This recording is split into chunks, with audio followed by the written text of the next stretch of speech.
Hello বন্ধুরা, welcome to Shaspur. আগামী ৩০শে শ্রাবণ বাবা বুনো শিবের জল ঢালা উপলক্ষে সবাইকে নাচাতেও পুরো এলাকা কাঁপাতে আসছে। তোরকুনা থেকে মা মনসা সাউন্ড গাজনে তো তোদের বাবাকে নিয়ে এসেছিলাম, এবার তোদের সবার মাকে নিয়ে ঢুকছি, সামনে থেকে সরে যা। আবে পারলি আমাকে নিচে নামাতে? পারলি না তো কি করলি?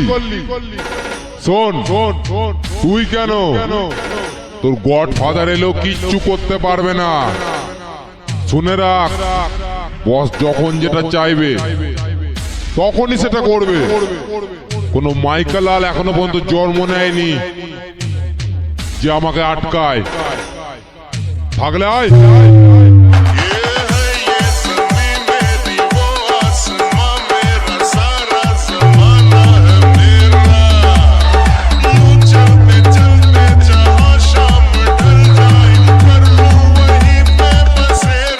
কদিন ধরে গুরুদেব আমায় স্বপ্নে দেখা দিচ্ছে, বলছেন আয় আয় আমার আশ্রমে আয়।